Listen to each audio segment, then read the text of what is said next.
Hey, what's up guys, it's Keeper of the Hearts. How's it going? I just want to show you this cool serpent or snake I found in South America. Again, it's in the Bolivia area, so we'll go ahead and go over there.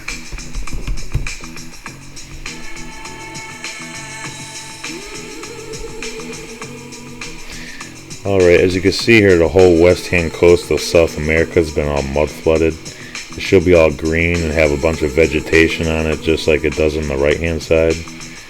As you zoom down in here, you can kind of see the ripples in the land where the waves and tsunamis have been bashed this coastline.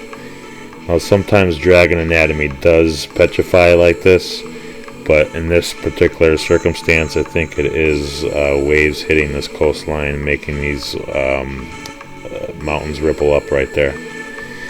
So when I'm looking at this stuff, I'm looking to find what sticks out at me the most, or what looks like it doesn't belong in a certain general area compared to the rest of its surroundings. I'm also looking for the transition metals and the red iron oxide especially.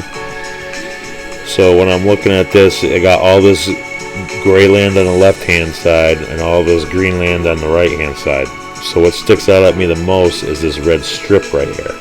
So we're going to go ahead and go down into there. As you see, as we zoom down in here, it's clearly anatomical features of a snake or a serpent. Definitely biological and anatomical compared to the rest of the surroundings of the landscape. Now what I want you to understand is erosion's real, but it's taken away from what was really once there. It's not creating it all the time. So erosion, wind, and rain can't be possible creating geometric shapes like this, all these spires and scaling. What I want you to understand is rain is not going to rain harder in between these rocks than it is on the surface of the rocks. And you know, wind's not going to blow in between here and not out on here. Okay, wind and rain should make all the surrounding landscape the same. Okay, it's not pummeling rain in this area harder than it is over in this area. Alright, they also like to keep you thinking that these things are created by lava or tectonic plates, but as you can see here, when we zoom into lava, it's more oozy and gooey and flowy kind of texture to it when it dries. And also, if we're talking tectonic plates, if we just zoom out and measure this snake,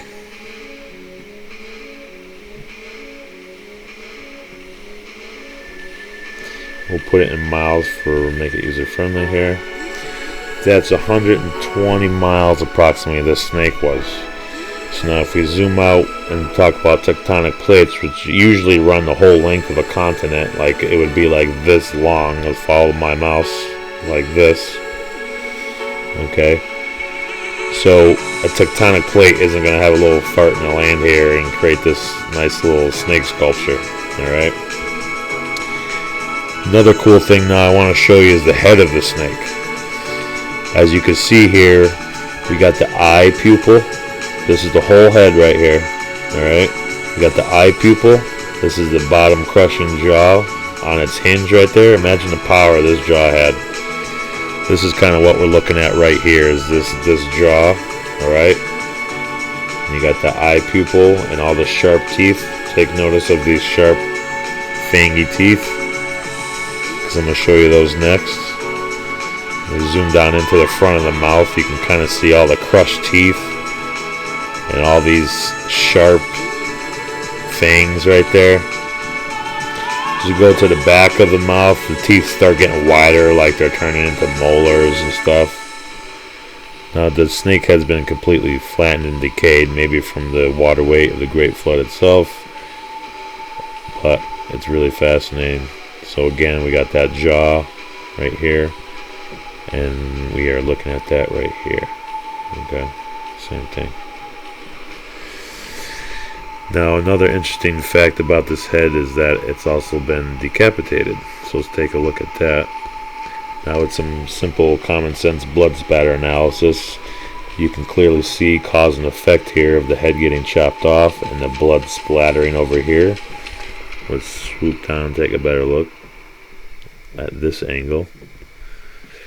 Now we're looking at the back of the head. We got the jaw here on the left again. But what I want you to notice now is the vertebrae. This white circle is the vertebrae. Alright, so clearly blood splatter, cause and effect. Okay, chop, splash.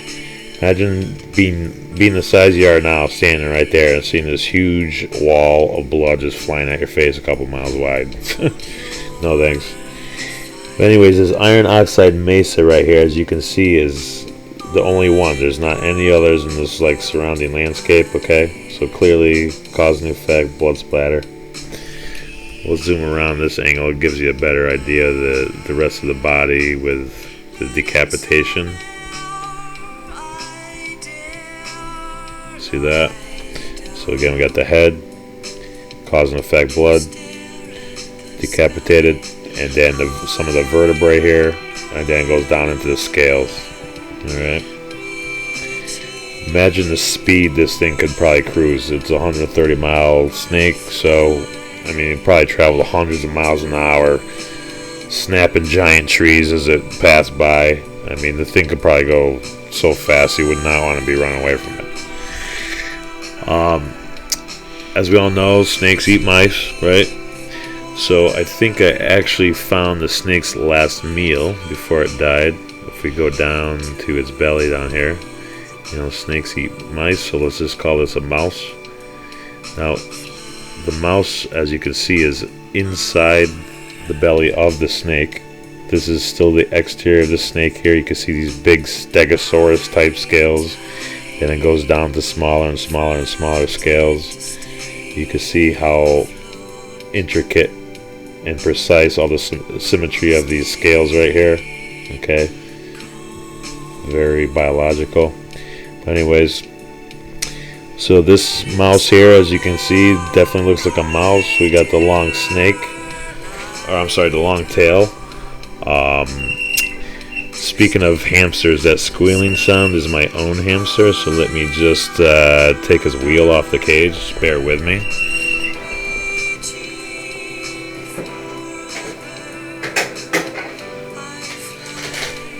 Okay, so as we're looking at this, we're zoomed down in, and we could see that the mouse is actually digesting inside of the snake, because we have that effluent decay runoff going from the exterior of the mouse towards the exterior of the snake. It's not going the other way around. Okay, so clearly the mouse is dissolving inside the snake's stomach. All right, looks like we have that mound for the eyeball of the mouse. And as you can see, the mouse looks like it's clearly in a stomach sac of some sort, with the lining right here and all the layers of tissue. Alright. And as we all know, the snake's anus, I don't know if we all know that, but now you do. The snake's anus is towards the end of the snake here. So after it dissolved, I'm sure if this snake didn't die, it would have been shortly thereafter shot out of this area. Alright.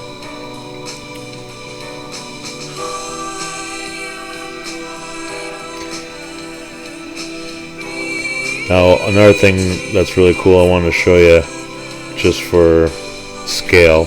Let's go down into the front of the head here and look at the size of these houses. This is us present day. We're little fleas, not even. Walking around in our backyard full of iron oxide snake blood, and we don't even know it. Absolutely fucking insane. As we go down in here to the capital area, I was looking at this, and let's see. So I was reading about it, and I was scrolling through, and they got fucking T-Rexes right out front of the Capitol. Little do they know, they're on a giant snake. I mean, these things are ridiculous. They would have just fallen down under their own weight. But yeah, more fake history there for you in your face instead of what you're really walking on. But yeah, I just wanted to show you that. Thought it was pretty funny. So lastly, what I want to do is let's just soup around here, get this snake full screen. Okay, clearly see the head. Alright. I just want to now...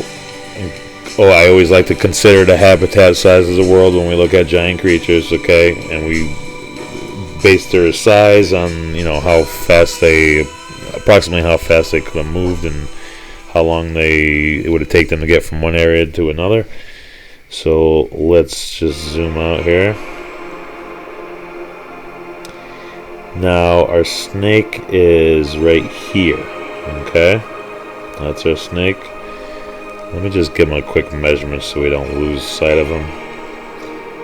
Right there, okay? Now when we're considering habitat size of the world, how long do you think it would really have taken this snake to go from here to over here, or here to over here? Not very long if it's on the move. Because remember, we got a 130-mile snake, so it probably was going 150 miles an hour if it really wanted to. And it's not going to take long to get to the other side over here. So this snake could literally travel around the world. In maybe, I don't know, a couple days, a week or something if it really wanted to. So again, please consider habitat size of the world. Thanks very much for watching. Please like, share, subscribe. And I do it for my love of humanity. God bless.